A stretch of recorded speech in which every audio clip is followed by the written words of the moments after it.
साथियों नमस्कार, कैसे हैं आप सब लोग। साथियों एक इम्पॉर्टेंट फैसला आया है ऑनरेबल सुप्रीम कोर्ट का इन फेवर ऑफ एडवोकेट्स। अगर आप एक एडवोकेट हैं तो आपको इस बात की जानकारी भी होनी चाहिए कि आपके अधिकार कानून में क्या है। साथियों कानून में एक एडवोकेट का अधिकार है कि उसे फॉल्सली प्रोसिक्यूट ना किया जाए, सिर्फ इस ग्राउंड पे कि उसने अपने क्लाइंट से कुछ वायदे किए हैं और वो वायदे जो है वो फुलफ़िल नहीं कर पाया। साथियों मामला क्या है ये हम समझेंगे और किस तरह से फेवर किया ऑनरेबल सुप्रीम कोर्ट ने एडवोकेट साहब को, एक एक पॉइंट को जो है हम नोट डाउन करते हुए चलेंगे। साथियों सबसे पहले आप नाम नोट कीजिए फैसले का टाइटल है चंद्रशेखर बनाम सतीश। नोट कर लिया आपने। ये फैसला जो है प्रोनाउंस किया है honourable supreme court of India ने। जजमेंट है 27/3/2025 का। इस केस में जो पिटिशनर है वो है क्लाइंट और जो रेस्पोंडेंट है वो है एडवोकेट। साथियों जो पिटिशनर क्लाइंट है उसका एलिगेशन था कि एडवोकेट साहब ने प्रोफेशनल मिसकंडक्ट किया है। हम सब जानते हैं कि प्रोफेशनल मिसकंडक्ट को जो है डिफाइन किया गया है एडवोकेट एक्ट के अंदर।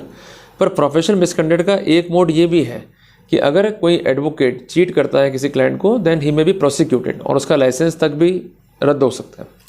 पर साथियों इस केस में जो स्पेसिफिकेशन दिया कंसेंट क्लाइंट ने, उसका कहना ये था कि जो एडवोकेट साहब है उन्होंने मुझे फॉल्स प्रॉमिस किया कि आपके पक्ष में जो है रिजल्ट केस का आ जाएगा और इसके अगेंस्ट में जो है मुझसे फ़ी अमाउंट जो है चार्ज किया।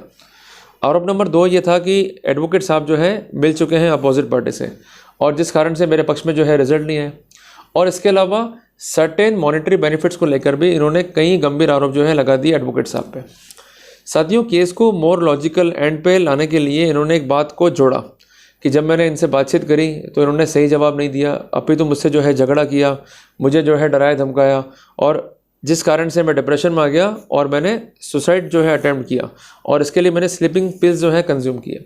साथियों जब ये मैटर जो है रिपोर्ट हुआ पुलिस को, तो पुलिस ने इस मैटर में इनिशियली जो है FIR दर्ज करी, गवाहान के बयान लिए और कंसर्न जो एडवोकेट साहब है उनको चार्जशीट किया section 420, section 323, section 506, section 109 IPC के तहत।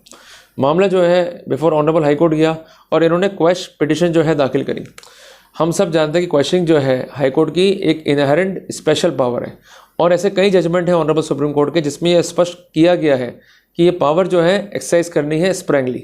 और ये भी स्पष्ट किया गया है कि जहाँ पर अब्यूज़ ऑफ प्रोसेस है वहाँ पर हाई कोर्ट को जो है पावर एक्सरसाइज करनी चाहिए। तो हाई कोर्ट ने इस मामले में क्या माना कि अगर मियर ब्रीच ऑफ प्रॉमिस है या मियर कमिटमेंट है उसका ब्रीच हो गया तो किसी भी रूप में ये चीटिंग जो है कॉन्स्टिट्यूट नहीं करेगा। तो ऑनरेबल हाई कोर्ट ने FIR को और जो प्रोसीडिंग सब्सिक्वेंट थी टू द कंसर्न FIR उसको जो है क्वेश करने के आदेश कर दिए। साथियों जो ये ऑर्डर था ऑनरेबल हाई कोर्ट का जिससे ये कंसर्न क्लाइंट जो है वो एग्रीड था, ये ऑनरेबल सुप्रीम कोर्ट में गया। अब इसके पास रेमेडी क्या थी? To file the SLP। जब मामले की सुनवाई हो रही थी before the honourable supreme court तो कोर्ट ने सारे फैक्ट्स को, सर्कमस्टेंसेस को देखा और क्या कमिटमेंट से उसको देखा। तो कोर्ट ने भी ये स्पष्ट किया कि जो जजमेंट था ऑनरेबल हाई कोर्ट का वो बिल्कुल ठीक है। हाई कोर्ट ने अपनी पावर्स को जो है सही रूप में एक्सरसाइज किया है और कोर्ट ने ये स्पष्ट किया है कि अगर मियर ब्रीच ऑफ प्रॉमिस है या मियर ब्रीच है या एक सिविल कॉन्ट्रैक्ट है उसका ब्रीच है तो किसी भी रूप में केस जो है चीटिंग का मेड आउट नहीं होगा। साथियों ये जो फैसला है हमें प्रोवाइड करता है 5 इंपॉर्टेंट गाइडलाइंस। सबसे पहली इंपॉर्टेंट गाइडलाइन क्या है कि चीटिंग का जो ऑफेंस है उसको कंसिडर करने के लिए ये बहुत ज़रूरी है कि जो कंसर्न आरोपी है उसने एक्ट अपॉन किया फ्रॉडुलेंटली एंड डिसऑनेस्टली। अगर इस तरह के एलिमेंट फाइल पे नहीं है, एलिगेशंस का स्पेसिफिकेशन नहीं है, एलिगेशंस विदाउट एनी कॉरोबरेटिंग एविडेंस है, चीटिंग का केस जो है मेड आउट नहीं होगा। दूसरी बात है कि there is a difference between civil breach of trust and criminal breach of trust. अगर सिविल डिस्प्यूट है या कोई कॉन्ट्रैक्ट है किसी एडवोकेट या किसी क्लाइंट के बीच में, उसको लेकर कोई डिस्प्यूट हो गया तो बेसिकली ये सिविल डिस्प्यूट है। तो ऐसे सिनेरियो में रेमेडी जो है वो सिविल कानून में है, रेमेडी जो है फौजदारी कानून में लाई नहीं करेगी। अगर कोई आपराधिक मामला जो है दर्ज कराया जाता है बाय द क्लाइंट तो ना केवल वो क्वैश होगा अपितु क्लाइंट के विरुद्ध भी मानहानि का दावा हो सकता है बाय द कंसर्न एडवोकेट। इसलिए जब भी आप कार्रवाई कर रहे हैं तो इस बात को अश्योर कर लें कि जो आपका प्लेटफॉर्म है रेमेडी का वो सही है या नहीं है। रेमेडी गलत लोगे और गलत रूप से प्रोसिक्यूशन करोगे एडवोकेट साहब का तो आप पर भी कानूनी कार्रवाई हो सकती है। तीसरी बात यह है कि जो भी एलिगेशंस होने चाहिए FIR में उसके लिए सटीक फार्मूला है ऑनरेबल सुप्रीम कोर्ट का।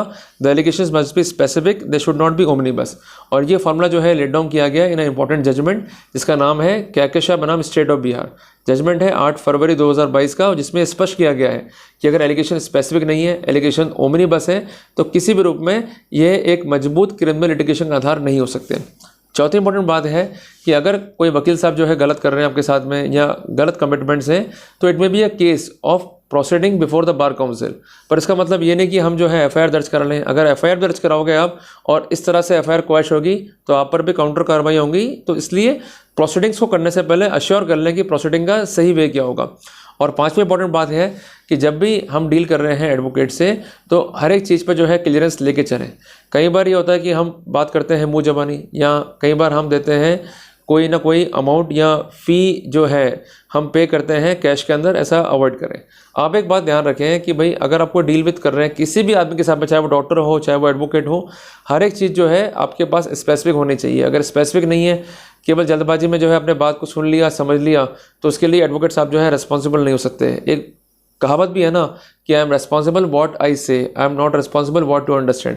तो जहाँ भी डाउट है, जो आपके टर्म्स हैं सर्विसेज के, उसको क्लियर कर लें। अगर आप नहीं करेंगे, जल्दबाजी करेंगे और रिजल्ट जो है आपके पक्ष में नहीं आएंगे, तो वहाँ पर फीस तो रिकवर नहीं हो सकता है। और अगर आपने जबरन मुकदमे कर दिए तो मुकदमे ना केवल क्वैश होंगे, अभी तो आप पर काउंटर कार्रवाई हो सकती है to harass the advocate and even you might be prosecuted. तो ये सिर्फ बेसिक बातें हैं जिसको समझना होगा। अगर नहीं समझेंगे तो हमें गंभीर कानूनी परिणाम से जो है भुगतना पड़ सकता है। क्लियर है बात ये? तो हर रेमेडी कानून में है, पर उसका मतलब ये नहीं कि हम रेमेडी को अवेल करते हुए जो बेसिस है उसको भूल जाए। अगर बेसिस भूल जाओगे, जल्दबाजी करोगे, तो आपको दिक्कतों का सामना जो है करना पड़ सकता है। जल्दी मिलते हैं अपन एक नए टॉपिक के साथ। टिल देन, जय हिंद, जय भारत।